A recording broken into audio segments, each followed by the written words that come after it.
Good morning, good morning, good morning, good morning, good people.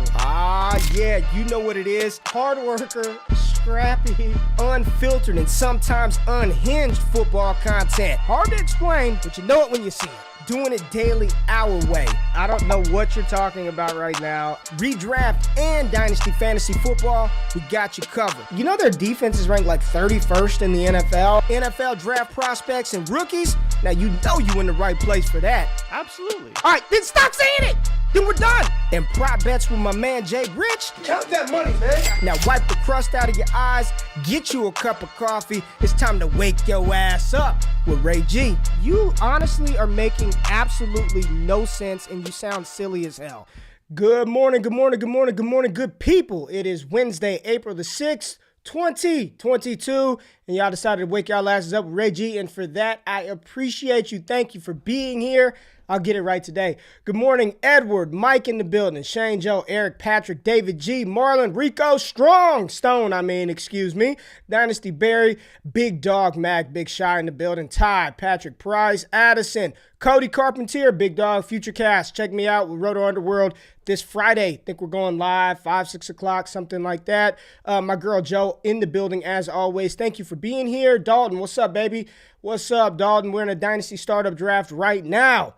Jay, it's the first Dynasty Startup Draft I've been in a long time, like a traditional snake startup draft where you could trade picks. Normally, I'm doing auctions, so it's an interesting draft right now, man. One of the patron leagues, crazy-ass settings. IDP, my first intro into IDP, Jay. We got 5 IDP slots. I don't know what I'm doing, but enjoying my start of that Dynasty Startup. I'm going to kick all their asses and show them how Dynasty is done. But how are you doing, my friend? I'm great, bro. I'm great. Yeah, you mentioned that. I was seeing the draft board earlier and looking at some of the picks. We saw TJ Watt go in the second round. I was like, I don't know how I feel about that. But again, like you, I'm a relative IDP novice, played in a few IDP leagues. So anyone who asks me anything about IDP, just know you're getting fake news because I don't know anything. I don't know the scoring. I don't know what tradition is. I don't know what the good positions are. All I know is that cornerbacks are usually really bad in IDP. They're usually worthless. Don't take them. Outside of that, linebackers are king. Look for the green dot. That's it. That's all I know about IDP. I kind of juiced the scoring up to make all the positions kind of matter, and you got to just kind of pick a direction that you want to go. So to be fair to the individual who took TJ Watt in the second round, our boy Brandon, who did that, the scoring is inflated a little bit for some of the defensive guys to matter. But anyways, in the show today, we're going to take a look at some of the 2023 quarterbacks. And I think it's an important exercise because what we're doing right now, as we're trying to, Jay, I just want to tell you what's been so beautiful about this pre-draft process is the lack of stress that I have defending quarterbacks. Like, it's because I told everybody at the start of this, I learned from last year. Last year, we spent literally months on end arguing the QBs. It seems like that's all anybody talked about last year. Like, you had a couple of people who had some takes about the wide receivers, but for the most part, it was Jamar Chase, Devontae Smith at the top of the draft board. For the most part, it was Najee Harris, Travis Etienne at the top of the draft board for the running backs, and Smith and Chase for the wide receivers. But quarterback is where all the dissension was. And shout out to Jared Wackerly of Dynasty Nerds, but he kind of told me, if they're drafted in the first round, then they matter. Like, if they're first-round quarterback, they matter. Anything outside of that, take your best guess, right? Just dart throw, take the guy that you like. So I vowed that this draft season, I would not, and I have not, debated quarterbacks. I don't care. I've got the ones that I like. Matt Corral, I like him the best. If he goes in the second round, I don't like him nearly as much, right? I love the talent of Malik Willis. Talked about KP, Kenny Pickett. Like, I just not spending time. The NFL gets that position wrong so much year after year. That's why we're talking about 4 or 5 quarterbacks in the first round every single year. Why are we going to sit back and try to out-scout the people who are paid to do it, and they can't even do it right? So this year, I've just said, the hell with it. If they're first-round picks, I'll take the one I like. If they're not first-round picks, I have no interest in them. Like, it's been a beautiful process. Like, the biggest debate that I had to deal with is Isaiah Spiller. If a running back is my biggest sort of controversial take that I liked Isaiah, and let me just say, let me just get this shit off my chest. Jay, let me just get it off right now. I still still like Isaiah Spiller's film. I do. You turn on the tape, you can't tell me, you cannot convince me that what I'm seeing on the field is bad, right? I still believe in if he gets an opportunity, he can be a successful running back. Now, there's a caveat to that, comma, semicolon, period, next sentence, however you want to do it. If he doesn't get the draft capital, he doesn't fucking matter, right? If he goes in the 5th round, the 6th round, even the 4th round, it's getting to the point where I don't know, right? I don't know. But as long as he gets the draft capital, I'm still in. But if that's the biggest controversial issue that we have to discuss as a running back, potentially receiving the draft capital or not, then I'll take that, right? Nothing that's happened throughout his pre-draft process was shocking. Nobody, if you watched any Texas A&M game over the past 3 years, if you thought he was going to go out there and run a 4.4, 4.5, you're probably kidding yourself, right? High 4.5, 4.6 kind of runner. Which is fine. You see plenty of running backs in the NFL succeed with that level of speed. So I just want to get the record straight. I still like the tape, and I will not back down from that. But if he does not receive the requisite draft capital that data has shown us over history, the hit rate of that position, because opportunity that will be garnered for that position, then I'm out, man. Like there's no ifs, ands, or buts. That wasn't a long rant, Jay. That was just a quick little. Was there a question in there? Like, did you need to bring me back on screen? My really only question for you, Ray, is are you going to skip the news? Are we going to talk about the news? Because you kind of started going with the quarterbacks, and you missed the whole Stephon Diggs extension. Well, you do. I got to go get my espresso off the machine. So okay. you go ahead and do that. Go. Okay, so 2 pieces of news. The biggest one that we saw actually just break about a few minutes ago was Stephon Diggs being extended by Buffalo. 4 years, $106 million, $70 million guaranteed. So that puts him at, I believe, $127 million guaranteed over his next, or total contract over his next 6 years. What are the ramifications here for Stephon Diggs? You know, we talked about the wide receivers yesterday and where they stand. I was talking about how Stephon Diggs is one of those guys who's an elite producer, but I can't quite put him with Cooper Kupp and put him with Devontae Adams. But that extension in Buffalo says a lot. You know, I believe he only had 2 more years left on his contract, as stated by the new 6-year contract that he has now. Tied to Josh Allen. We know Josh Allen's going to be there. We know Diggs is going to be there. They're talking about him retiring in Buffalo. I still don't know, though. Like, I still don't know how I feel about Stephon Diggs being a top 10 elite level receiver. I'm okay with it, right? I think he deserves to be close to the top 12, top 15. And then the other piece of news, Ray, that you just glossed over, our partners at Prize Picks are now available in Arizona. So now everyone who's out in Arizona can play with us on Prize Picks. Promo code WAKE UP with us, tail our picks. We'll have a lot of fun. If you're in Arizona, support the show, support the good people, support Prize Picks. Promo code WAKE UP. Link is in the description. Check it out. Tons of fun. You see us promoting Prize Picks, talking about Prize Picks, tweeting about Prize Picks. Go to prizepicks.com and go sign up using promo code WAKEUP. 100% deposit match up to $100. Go check it out today. It's now available in your state. Ray, how you doing? You dancing over there? Feeling good, baby. I'm feeling good. It's interesting with Diggs, right? Because I'm in this Dynasty startup right now, and nobody wanted to take those guys. It's the same shit we talked about yesterday with these wide receivers because they're 28, 29 years old. They're falling for a 5th round, you know? Yep. I'm serious, man. I think there needs to be 2 sets of rankings, like when for the simple-minded Dynasty gamer that can't sort of differentiate that when you're on the clock. Like win now players versus like insulation because of age and value, right? There's no doubt in my mind, man, Cooper Kupp is going to outproduce some of these cats that are 4 or 5 years younger than him.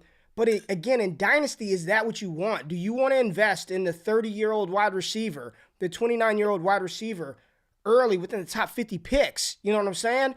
Maybe. And some teams, we're doing this right now. And I'm like, shit, Devontae Adams, you want to fall to the 4th? I'll take you up. I'll scoop you up. You know, Cooper Kupp, you want to fall? Let's go. Let's do it. So my question to you, Jay, right now, Stephon Diggs or your choice of any of the wide receivers in this 2022 class?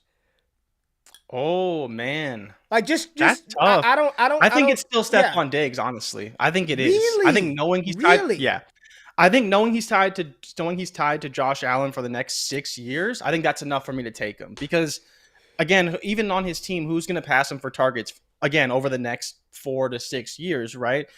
I think for the length of Cooper Kupp's career, there will not be a receiver who will receive more targets than him. I think the same case for Devontae Adams.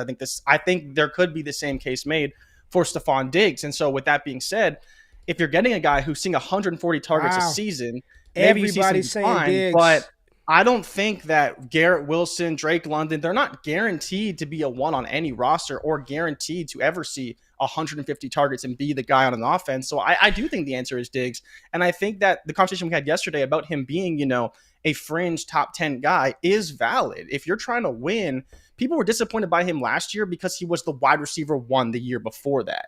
But he was still like wide receiver 6 or wide receiver 7 overall last season. So I get it from the standpoint of it's not a sexy pick, but you're not taking production that's realistically going to fall off anytime soon. It's just you will never get the trade capital that you want if you want to flip him, because by the time you flip him, he's 31, 32, and he's maybe commanding a first. Now, I don't know if you saw this in the chat, but someone was talking about how the Jets apparently offered the 10th overall pick for DK Metcalf and got declined.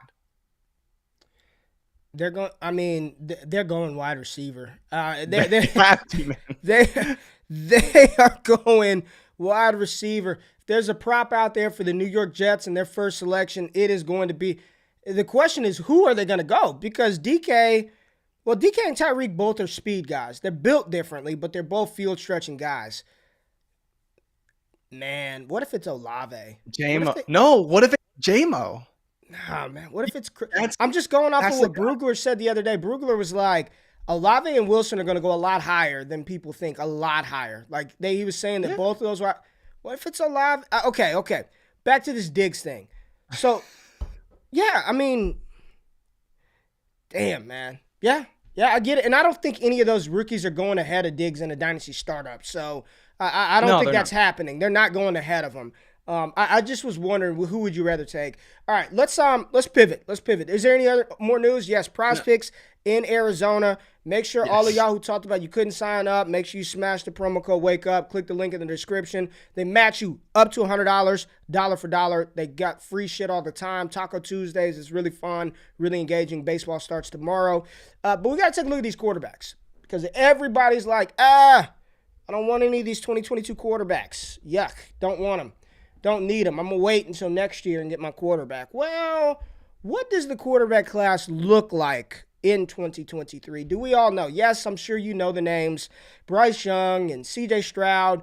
But after that, and Spencer Rattler and DJ Uiagalelei, maybe Jaden Daniels, some of y'all are familiar with. But for the most part, I don't think people truly know what's coming in 2023 at the quarterback position. I think my wholesale generalization of the class is you have 2 elite kind of prospects, or at least they look to be elite prospects now. We'll see how the 2022 college football season plays out, but it looks like you got 2 guys at the top.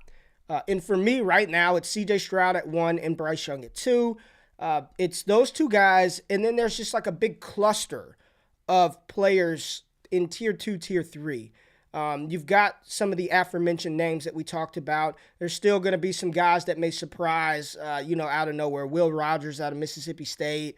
I don't think Jake Haener out of Fresno State is going to be a legitimate NFL draft prospect. You got Keaton Slovis, who transferred from USC to Pittsburgh. Got a bunch of these other random guys. Maybe somebody will pop. But right now, what we're kind of looking at, you got Grayson McCall out of Coastal Carolina. There's another guy. I don't think he's going to come out. Matt Bruning from C2C. Shout out to the Campus to Canton guys. Quarterback out of Tulane. Can't think of his name right now. Matt Toole, some shit like that. He's out of Fresno State. Out of Tulane. I like the kid, man. But I don't know if he's a legitimate NFL draft prospect at the quarterback position. So what is coming in 2023? Jay, should we just start at the top and just kind of talk through these guys? You want to talk through these guys just like, the top guys first? Start with C.J. Stroud and what he did last year. Michael Pratt, that's his name. I said Michael Toole. I was thinking about something else, but yes, Michael Pratt. There it is, Bruning. All right, so let's just look at C.J. Stroud, who right now, for me, is my quarterback 1 in this 2023 class. C.J. Stroud, out of Ohio State, last season in his first year starting, 4,400 yards, man, 4,435 passing yards, 44 touchdowns, 6 interceptions, and damn near 72% completion percentage for CJ Stroud. He was an absolute monster his first season starting. So if you do bypass quarterback in 2022, you better hope and pray you are high enough up in a Superflex rookie draft to grab one of these two quarterbacks that I'm going to mention and we're going to talk about right now in CJ Stroud. Stroud was a player who came on sort of, it looked a little rocky week one. There were a lot of people in Minnesota. It was a rocky start versus Minnesota. A lot of people were like, yo, let's see the other kid. Let's see Kyle McCord. But CJ Stroud ended up just making it happen and delivering dimes left and right. You see on some of the highlights, man, his maturation through the season, which is what was most impressive for me. He looked like a young man starting his first career game versus Minnesota. He looked all of a first-year starter. And then all of a sudden, as every game went on, he got more comfortable and more comfortable and more comfortable and ended up just being a monster. Now, a lot of people, Jay, they look at Ohio State and they say that's a system school. Troy Smith, Dwayne Haskins, J.T. Barrett, Cardale Jones. All these quarterbacks have come through Ohio State, and they've just been a product of that system. I look at Stroud, coming out of California, highly touted kid. I see a lot more than a system kind of guy, right? There are some things I think he needs to clean up in his game, but I'm really digging C.J. Stroud. The arm strength, you don't really see him move around a lot. I think he's mobile. I wouldn't consider him a dual threat quarterback by any stretch, but he's not a statute, which, we don't like those statutes. But what are your thoughts on C.J. Stroud in this 2023 quarterback, being at the top of this 2023 quarterback class? I think it's fair, honestly. We touted CJ Stroud a lot early on because it was, is he going to start? Is it McCord? Do we see the golden mullet who, we're low-key pushing for a little bit now, obviously ended up in Texas. But Stroud really earned that. You talk about the beginning of the season, first week, first half, he stunk, was terrible. Came back and I believe threw 300 yards and 5 touchdowns in the second half against Minnesota, completely lit them up. Now, of course, there was the injury to Mohamed Ibrahim that kind of stalwart the Minnesota offense, but on CJ Stroud's end on offense, he really got it done. And we saw, like you said, the maturation going forward. Even against Oregon, he didn't play his best game. I believe it was only his third start of the year, like third start ever. And so, again, but when it comes down to it at the end, people are going to say, oh, it was Garrett Wilson, it was Chris Olave. But go watch that game against Utah, because that to me is really when I was like, okay, CJ Stroud can be something more than just a guy who throws to first-round wide receivers.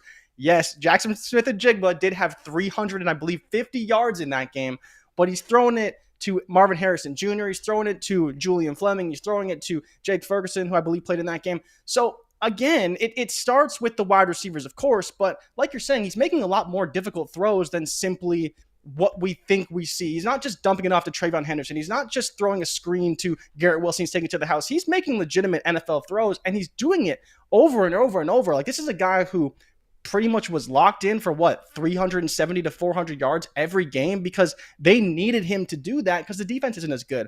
So I think to your point about elite producer and an elite prospect, if he has 2 years of, 4,500 yards, 40 touchdowns, he will be an elite prospect. And I think, the mobility or lack thereof is a little bit overrated. He only ran the ball 30 times, right? So his sacks plus his rushes. I just don't think he makes a point to run the ball versus Bryce Young, who ran the ball 80 times and still had 0 yards. So again, we view as Bryce Young as mobile, but CJ Stroud just doesn't run. But I still think the ability is there if he needs to. All right, so we're looking at this is in the analytical database. Jordan Backus runs this for us, director of analytics at DD. Top 12 overall quarterbacks sorted by QBR. This was last college football season. So let's just see how good CJ. There he is at the top. Number 1 quarterback in all of college football in QBR, right? 89.8. His adjusted yards per attempt, 11.1, which is higher than Bryce Young at 10.8.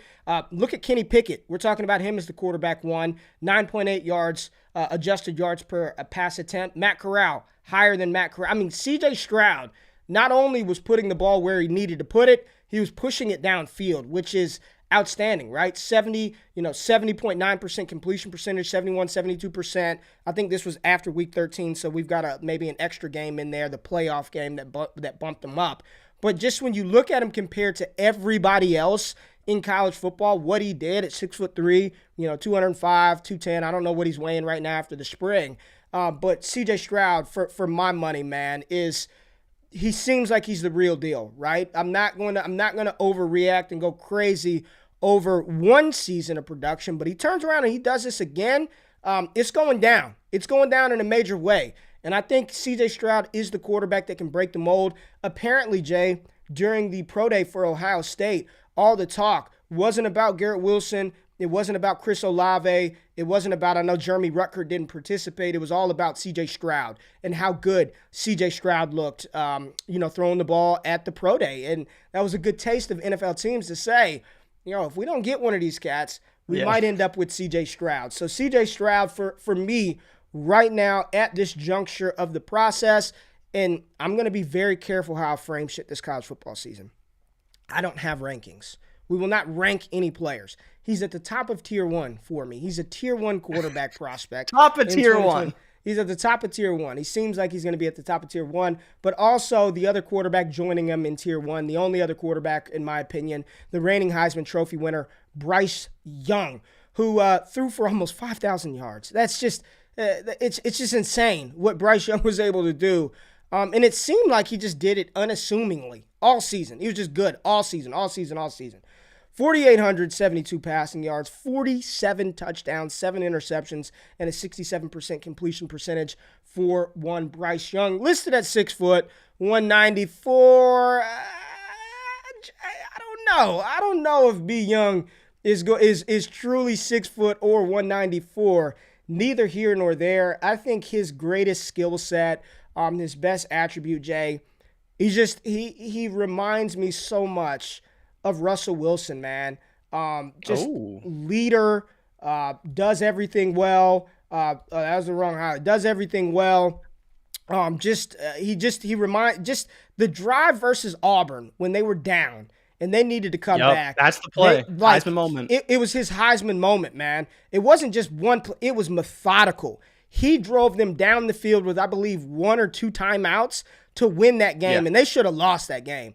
Alabama played horrible. Auburn blew the game. There were some things that they did wrong, but this was it. There goes the pass to Ja'Cory Brooks. Touch it. Just dime, man. When you see the accuracy, look at this. Just boom, boom, right on the money. He was a dual threat quarterback coming out of high school. You don't see him run a ton.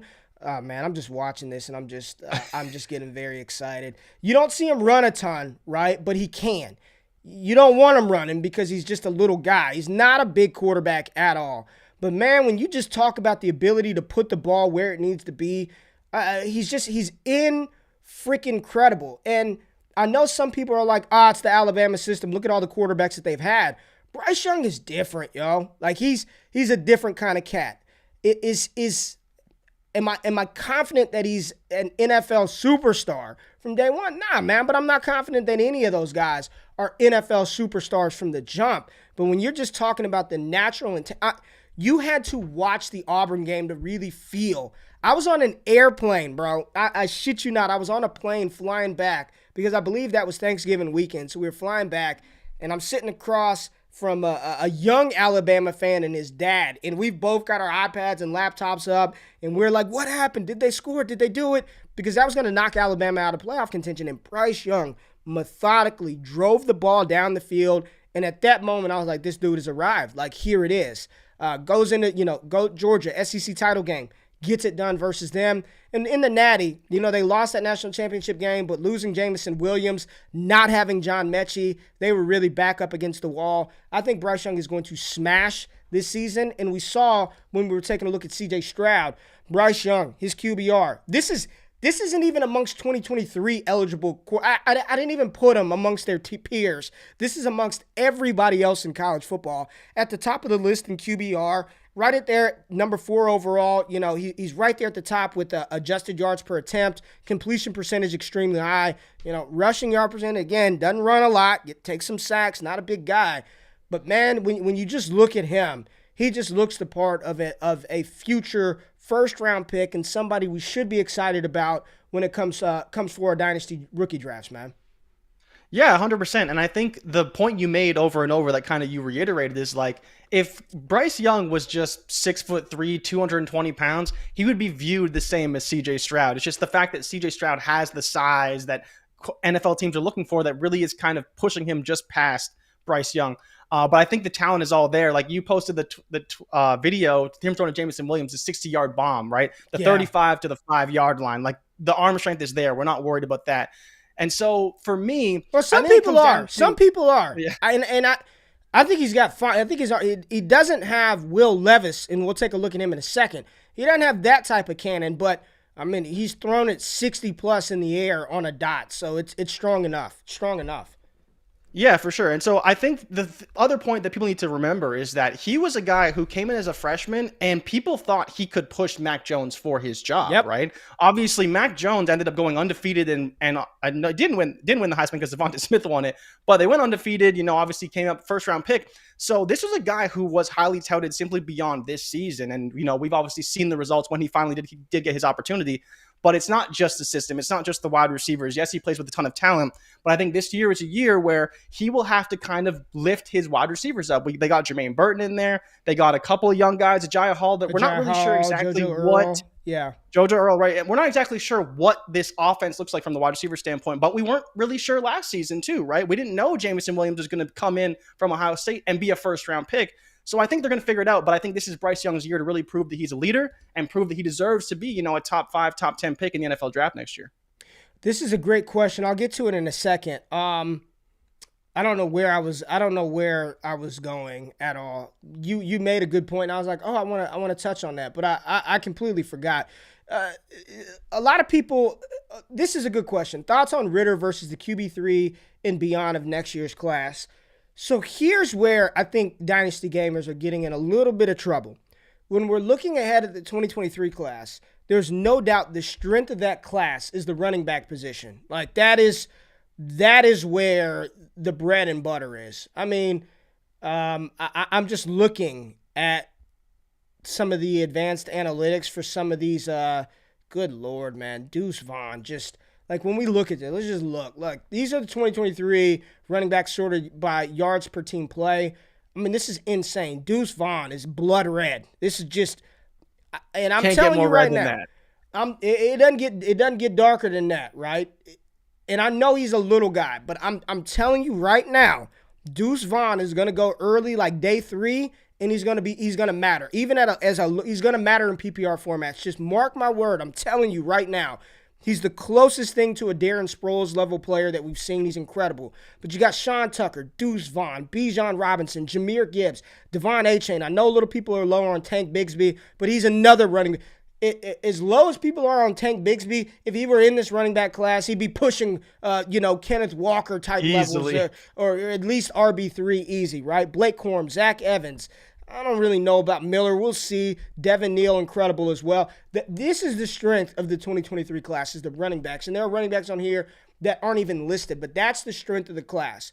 Quarterback is where it starts to it gets dicey. So right now in Tier 2, I think there's a smattering of guys, but the ones that I think have the most upside and talent, this guy right here, Will Levis out of Kentucky, right? Will Levis, 6'3". What is Levis, like 230? 230 pounds, something like that. Jay, you started diving into Levis, and I think you started finding shit. You're like, yo, this dude is an athlete. Bombing home runs, 360 windmill dunks. Apparently, he's quite fast, quite athletic, quite mobile. But this was his first season really starting. Transferred from Penn State, goes to Kentucky, 2,800 yards, 24 touchdowns, 66% completion percentage, 13 interceptions. So much like Matt Corral prior to his final season, got to clean up some of the decision-making. But when you're just talking about raw talent and you're talking about arm talent and a player that I think, Jay, can have a Zach Wilson type rise because of the arm strength, it's 100% Will Levis. I mean, this dude can run. He's big. He can run. He's got a cannon of an arm. We'll see some of the throws. And when I show this one clip after this rushing, him just running over defenders at his size, some of you might remember seeing this clip on Twitter, seeing this clip on Facebook or whatever social media outlet you subscribe to. But when you saw this, Jay, you were like, oh, shit. This is Will Levis? Look at these throws. Yeah. Like, this is just, I don't think you realized that was who it was, right? When he was making these kind of, I mean, just look at the arm talent. Like, and he's flat-footed. He's not even stepping into this. His arm Yeah. is ridiculous. When you're just talking about athletic traits at the court, I mean, look at this. Just flat-footed on a rope, just bombing it, man. He has the potential, and I'm telling you right now, he's the one I think that has the potential to push for QB3 in this class. And it wouldn't shock me at all if he improves on some of his decision-making. He's going to be a first-round pick. And the good thing about Will Levis is he's not a zero on the ground. You look back through his 2 seasons at Penn State, and I think last year, Jay, pull the stats up for me. Last year, his stats at Kentucky, I think he had over 400 rushing yards last year, and then back-to-back 200-plus yard rushing seasons at 6'3", 230 pounds. Yeah, so he's 6'3", 222 is what he's listed at. But like you said, over 200 yards his first 2 seasons and 375 yards, but 9 touchdowns this past season at Kentucky. So again, big-time producer on the ground, average, not a crazy rushing clip, but a guy who is getting the ball. His past 2 seasons, he's been over 82 carries both years. Like you said, almost 250 2 seasons ago, and then 375 last season. He could be in tune for 400, 500 if he, runs even more. We'll see what happens. But, I think to your point, the biggest thing for me when I saw Will Levis in that clip is the release. Like, you don't see quarterbacks releasing the ball as fast as he does. Yeah, and that's one of the biggest separators is when the quicker you can get the ball out, that's a big thing for NFL quarterbacks. Like, that's not a joke. You saw Justin Fields and how far he dropped simply because his arm mechanics weren't good enough. And people are critiquing his arm mechanics, his release, and how he gets the ball out. They're not going to be able to do that with Will Levis because Will Levis has one of the cleanest releases in this class. But like I think you said, the bigger thing too is at Kentucky is a place where he can really lead in a good conference and really show out. But I mean, like, just look at how quickly he's getting this ball out. He's barely even moving, and the ball's just flying out of his arms. He's got the talent, Jay. He's like my guy that my eye is on. I don't care. Stroud and Young are the top guys, man. They're going to be fine. I'm watching this kid because he's going to put on a show, man. And some people said if he couldn't beat out Clifford, I'm out. That's the same shit that happened with Joe Burrow. I mean, Joe Burrow couldn't beat out Dwayne Haskins, right? Sometimes, the college game is not as simple as he's better, he's going to play. It's seniority. It's you got to earn your keep, that kind of bullshit, 100%. Man. The loyalty and the loyalty to the recruit, right? It's like there's nobody in their right mind who watches Sean Clifford and thinks that's a better quarterback than Will Levis. All I'm saying is keep your eye on this young man, because if there's going to be one QB in 2023 that I think can have that type, if you went back to the start of the 2020 season, I think there was one person in the entire world who thought Zach Wilson could be a first-round pick, and I give credit where credit is due. It's Felix Sharp from Campus to Canton. He was all over Zach Wilson earlier than anybody I heard. And then all of a sudden, if I gave you $1 million in cash at the start of 2020, Jay, to say Justin Fields or Zach Wilson, which one gets drafted first, you're going, oh, dude, are you kidding me? It's Justin Fields. I'm not taking this BYU golden boy. Never even heard of Zach Wilson. Never even heard of Zach Wilson. And all of a sudden, he's the consensus number 2 overall pick. I saw somebody say a poor man's Josh Allen. Yeah, that played in better level of competition, with a better level of competition. So he's got a good shot in the SEC. He's got games versus Georgia. He's got SEC matchups to put shit on wax to really sort of bump his draft stock up. So just pay attention to the name Will Levis. He's going to be somebody that I do think Joe, Alvin Kamara couldn't beat out Bo Scarborough. So we sometimes it just happens in college. You got to transfer to get your shot. I don't knock kids for transferring. I think it's a smart thing. At the end of the day, I'm trying to get drafted, so let me go somewhere where I can get on the field, showcase my talent, and I think Will Levis has the talent to be a top pick in the NFL draft. Let's switch it up. Let's go A-Rich. Let's go Cam Newton Jr. Let's go Cam, because people are going to compare this kid to Cam Newton Jr. Anthony Richardson from your Florida Gators, man. Not a big season. He was hurt last year, blowing his hamstring out on 90-yard touchdown runs, but 529 yards, 6 touchdowns, 5 interceptions, 401 rushing yards. Jay, how big is Anthony Richardson? Is he like 6? How big is this kid? I'll look it up right now. Hold up. Yeah, Anthony Richardson is a big boy, and we'll see. He's a big boy that moves. I think a lot of people are going to compare him to Cam Newton, the Florida comparisons, rushing 6'4", quarterback. 235. So Yes, not he's crazy big, but pretty big. Pretty big, right? 6'4", Enough that if he runs you 6'4", over, it's going to hurt. 6'4", 235 is massive for a quarterback that can move like Anthony Richardson. So this is one where I think he definitely needs some time to bake and cook. Matt Bruning thinks 100%. he's definitely coming out after this season. But his talent on the ground is incredible. He's got the arm strength. He is today's version of the quarterback that you want in fantasy football, right? 235. Look at him pulling away from defenses, man. This is what Richardson did. This is what Richardson did all of last season when he was healthy. He's a big boy, and he's going to get the Cam Newton comparisons.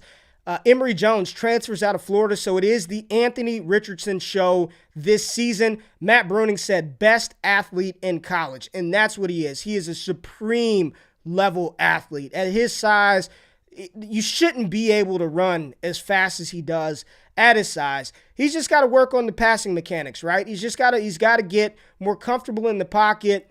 I don't think he's going to be the quarterback that's going to go through 2-3 reads, right? And Mike said, I do like what I've seen from him so far. Yeah, he's oozing with talent. That's why after the top two guys, it's really intriguing who's going to separate themselves as the QB3, because even though Will Levis isn't the type of athlete that Anthony Richardson is, he's a damn good athlete, right? There's nothing sneaky about that big white boy. He can move. He's an athlete. But Rich is a different type of cat. Ben Eby, shout out to Elite Seekers. Ben Eby loves this guy. Let's see his maturation and development this year. You watch Anthony Richardson, and he is the epitome of wow throws and then what the fuck throws. Like that is Anthony Richardson in a nutshell. He will make a throw, drop it in the bucket, and you're like, oh my God, this dude's number one pick. 2 plays later, it's directly to the linebacker. Like just lay it out to him, like right there. You can have it. He threw it. He saw him and he waved to him and he just gave it to him. Just walked it over to him. So, but that's what happens when you're subbing in and out. You got Emory Jones in 1 minute, Anthony Richardson in the other. Hopefully, with him being the starter going into the season, he will be able to be more comfortable, more relaxed in that Florida offense. What do you think about Anthony Richardson? I'm pumped, man. You know I'm excited. I'm tired of seeing these decent quarterbacks in Florida. I think that Emory Jones was fine and he played okay, but when you see Anthony Richardson on the field, he's just oozing with talent. And if you're in C2C leagues or you're in Devy leagues and you want to go after a guy who has that supreme ceiling, like Anthony Richardson is that. Is there a chance he can't quite clean it up, isn't quite as good as we hope? Of course. But when you see the wow plays that he does, he looks like he could be the best quarterback in college football. And I think that's what's going to separate him is like when you see him pulling away from SEC defenses regularly, breaking tackles in the open field, like you just don't see quarterbacks do this. And, you know, you could say Josh Allen, and I'm fine with that or whatever you want to go with. But I think Cam Newton's more fair because of the inaccuracy, right? I think that the running ability is there, but Cam Newton, he struggled with accuracy at times. He cleaned it up a bit at Auburn, and all of a sudden he's a Heisman winner and a number one pick. And so I think Anthony Richardson has a similar path. But yeah, he's got that Tebow 15, which is crazy. I figured they would have retired that number by now. But he's wearing the Tebow 15. He's run all over the field. I think that what he could do in this offense is going to be spectacular. But for me, it's a little bit concerns about who he's throwing the ball to, who they have on offense. It's an okay offense. They brought a new head coach finally. Thank God, man. I've been dying for change. Here's my thing. Man, he's going to be good. Here's my thing. I do think somebody said Jalen Hurts. He's way more athletic than Jalen Hurts. Way more. Like whatever you think Jalen Hurts' athleticism ceiling is, put Anthony Richardson on top of that times 2. He's more athletic. He's faster, bigger arm, bigger body. Everything that Jalen Hurts is, Anthony Richardson can be that plus. He's got to just the decision-making and the basics of playing quarterback, making good decisions, putting the ball where it needs to be consistently, accurately. Jay didn't even put his completion percentage up because it's kind of like 60%. Don't worry. It's just it was a 60%. Sample. It's a small sample size. So but I saw somebody in the comments. Somebody in the comments said it seems like the ceiling of these guys is just incredibly high. Absolutely. So the last guy that sort of rounds out, I guess, our top 5 incoming guys in 2023. would be Tyler Van Dyke, quarterback out of Miami. He came on late last season and was really damn good. Almost 3,000 passing yards, 25 touchdowns, 6 interceptions, 62% completion percentage. Van Dyke is a different mold than all the other guys. He's 6'4", 230, Jay. 6'4", 225. Another 220, another big-ass quarterback, right? But this is one, he gives you nothing on the ground. He's a zero on the ground. He is more of your traditional pocket passer, Tyler Van Dyke. Miami came on strong last season, and they've done a lot of good stuff throughout this offseason in college football to sort of improve that team. Not sure about, who he's going to be throwing the ball to. I know Matt Bruning is a little concerned about the weaponry that's in Miami, but I know a lot of people are really high on Tyler Van Dyke. Mike said Carson Strong type. Yes, 100%. He's not going to give you anything on the ground. So if you're looking at Van Dyke thinking maybe I get kind of a dual threat type quarterback, not happening with him. He's an absolute zero on the ground game. Of all the quarterbacks that we looked at, he's the one that's not giving you anything on the ground. But he is very, very, very, very good through the air. And I think he's going to get better as time goes on this season in Miami. Big statue type quarterback. A lot of people have him. I know some people have him as QB3 because of the ball placement and accuracy. So it'll be fun to watch his maturation through the season. Jay, I know you don't know a ton about Tyler Van Dyke, but what you do know, what do you think? Biggest thing for me, honestly, is just looking through his game log and the way he came on in the absence of De'Aaron King. It's spectacular. He won ACC Freshman of the Year and only played in like 7 or 8 games this season. Like, it's not something that you see regularly from these guys. And another thing that I noticed when I was doing some research on him is apparently him and Will Levis are actually like pretty close, and they like know each other through the ranks of like being young quarterbacks, which is kind of cool to see 2 of these guys on the list be together. But yeah, like you mentioned, the biggest thing with the weapons is Charleston Rambo, who's leaving. And for whatever reason, I didn't even know this, he broke the Miami record for receiving yards and receptions in a season this year. Yeah. Like, what? But again, if you lose a guy like that, we'll see what happens. But like you see right here, pretty damn good. 80.4 QBR in the games he played. That's nothing to sniff at, man. No. And that's something that when it all comes down to it is you just need a chance to get a chance. And I think that Van Dyke and everything I've read about him and seen about him is that he's a really good leader on top of that. He's not just a guy who's going to go out there and sling it and do his own thing. Like, he's a guy who's really going to lead that team. And with Mario Cristobal at the helm, I think the recruits will be better. I think they'll bring in better players. And I think that Van Dyke under that helm could be in a really, really good spot to get drafted high. Yeah, you look at the top 3 2023 quarterbacks sorted by QBR. He's right there behind Bryce Young and C.J. Stroud. Now, he's considerably behind those guys. You see Young at 86% and Stroud damn near at 90% QBR. It just shows how good they are. But Van Dyke right there, completion percentage again. Got to improve on the accuracy, adjusted yards per team attempt. Got to get that up a little bit. He's almost, a point. He's a point behind Bryce Young and, close to 2 points behind C.J. Stroud. But you see him surprisingly a little better in the rushing department than those guys. And we talked about him being a zero on the ground. Now, some players that we did not talk about, DJ Uyunglele as well as Spencer Rattler. A lot of people had those guys at the top of the 2023 class pre-season.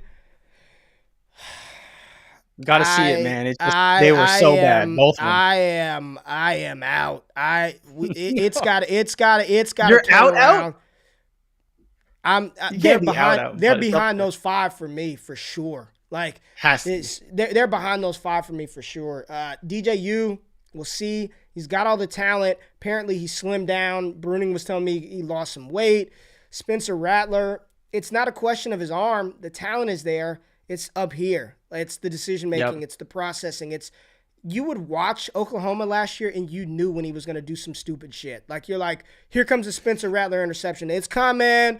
Picked off Spencer Rattler. Pick 6. It's just, and I know some people loved him. And it's so funny. For the beginning of the season, he was talked about as the number 1 overall pick. Should Houston tank for Rattler? And he had to transfer to South Carolina to get some PT to kind of rehabilitate his career. We'll see, man. We'll see. Again, I'm not going to debate quarterbacks ever again in my fantasy career ad nauseum. Just, there's no point to do that, right? If they get first-round draft capital, they matter. Right now, the ones that I am particularly high on, of course, Bryce Young and C.J. Stroud. But it's Will Levis, it's Anthony Richardson, and it's Tyler Van Dyke. There are some other guys, Jaden DeLora, Max Johnson, no longer at LSU, Jaden Daniels, DJU, Michael Pratt, Grayson McCall, very, very good quarterbacks as well. It's nice. It's nice. So if you miss out on a QB in 2022, I think the upside in 2023 is there. Still a little murky right now, but that should clear itself up as we go through the season. Strength of the 2023 class is definitely the running back position, but you've got some very, very talented quarterbacks that you can look forward to in 2023. And per my man Bruning, the next elite quarterback doesn't come until 2024, so we might have to dive into that later down the line. We'll get into 2024 quarterbacks, but I think that's a little, I don't want to overload y'all, sensory overload you with QB information, but that's an early look at what the 2023 QB class is looking like. So if you're on the clock in the second round and somebody wants to trade you a 2023 first because they have to have Brian Robinson or they have to have Rachaad White, make that move. If you can flip a second for future first rounders in 2023, do it, do it, do it. Anything else you got to say to the people, Jay, before we get out of here? No, man, I think you nailed it. I think with these quarterbacks is that I see a higher ceiling with some of these guys than we saw from some of the 2022 guys. We see a lot of pure throwers, but we see some guys that can move a little bit better, have better arm talent. And like you said, there's some dark horses that formerly top guys now trying to make their way back to the top of the ranks. But Bryce Young, CJ Stroud, man, I'm just excited to watch those two guys ball out. Jasmine, I made the graphic of Bryce Young giving CJ Stroud the Heisman because that's going to happen this year. CJ Stroud's going for the Heisman, man. There goes the back. And Jasmine, you ain't been here in 2 damn days. Don't come in here starting stuff. I ain't seen you in 2 days. Don't come in here starting shit at the end of the show when you've been absent from the show. We noticed you have not been here, so you don't get to talk trash, Jazz. All right, girl. All right, my girl. Jasmine's wild, man. But appreciate y'all tapping into the show. Jay, I'm just going to tell everybody right now, this mock that we did, based on the mock that we looked at on Monday, it was the most painful exercise that we've done. It was worse than the last one. I didn't like it at all. I hated my draft. Maybe it was the draft slot. Oh, we drafted side by side. So I hated it. But we're gonna look at, so go back and familiarize yourself. What happened? Because the best pick was you at 206. I'm not going to tell you who you picked. Remember, I picked just before you. I took a guy I really like, and then you had to reach for a guy at 206. This could be good. I'm excited. I forgot about that. This will be fun. All right, we got a super chat question, and we're going to get out of here on this. Can't get you out of here without a Lakers comment. Let's go. Are you gonna apologize now? Is now what I get finally? Apologize for what? Apologize for what? Okay, think about all year. The back talk, they're going to figure it out. Oh, Russ is going to figure it out. Oh, AD's getting hurt. They didn't even make the playoffs. You bet me $100, risk-free, by the way, that the Lakers were going to win the championship, or I think it was make it to the finals at least, and I was going to have to apologize on air, and you didn't even make the playoffs. Come on. I, unlike you, will settle my bet on air tomorrow. I will transfer you a note. I will send you your $100 because that was a bet. I have nothing to say about the Lakers. I don't need the $100. No, okay, no. Because I want my no. Oh, I'm gonna pay you because I want my money from the bets that we make. Your money. I want my money. I'm going to pay you your money for losing the Lakers bet tomorrow on the show. I'm gonna do the deposit. I'm gonna send it over because I'm a man of my word. Unlike you, I'm a man of the people. Thank y'all for tapping in. Thank y'all for not being flaky like Jay Rich. Yes, the Lakers stunk. I got the Russell Westbrook jersey on. He let me down this year. Last night. Listen, stop talking so we can get out of here, Jay. I don't want to hear it anymore. You rubbing it in. 28 last night. We appreciate y'all tapping in. If you're in Arizona, use the promo code WAKEUP. Rookie mock tomorrow. Y'all have a great hump day, and we'll tap in with y'all tomorrow. We out. We love y'all. Peace.